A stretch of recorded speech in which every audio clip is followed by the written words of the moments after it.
wabarakatuh. Tuan mohon kepada seluruh masyarakat Aceh, khususnya umat Islam maupun non-Muslim, ketanya-nya mulai bekam kamali Pokum Kota Bandar Aceh tuk lorong-lorong dan rumah-rumah hanya tiba luar.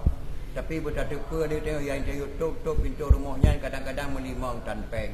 Dan le tata anak muda kampung baru ka ketijitah ya awak kampung dengan hanapeng melimang.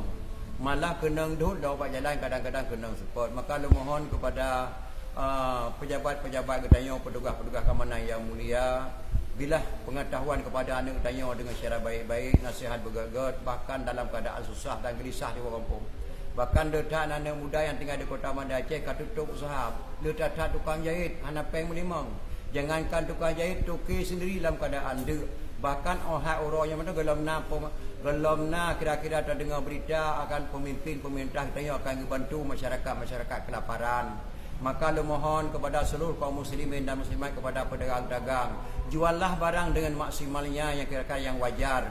Nepu belo buah manok yang wajar, nepu belo minyak makan yang wajar. Bahkan miana kemudahan tolong bantu ngangai ketanya yang musibahnya hanya ketebik rumah hana breh mutikai termasuk lon tuan tu imu kampung. Dia datang yang muda yang mengandu bak lon tuan hanya lo jawab siapa. Maka lu mohon kepada pejabat-pejabat, berilah perhatian kepada anak-anak muda ketanya, karena ketanya na gaji dibaca tu apa tok apa benda.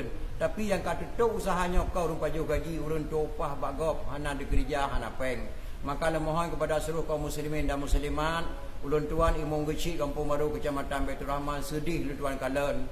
Termasuk anak buah lu sedih hana apa lu juk kata sepuh hana peng. Maka lu mohon kepada pejabat-pejabat yang nak kemudahan DPR tolong bantu nyo masa geberi syurga oleh Allah Subhanahu Wa Taala kepada ketanya pimpin. Maka lu mohon kepada pedagang-dagang, juallah barang yang kakak yang wajar menurut keadaan tengah musibah.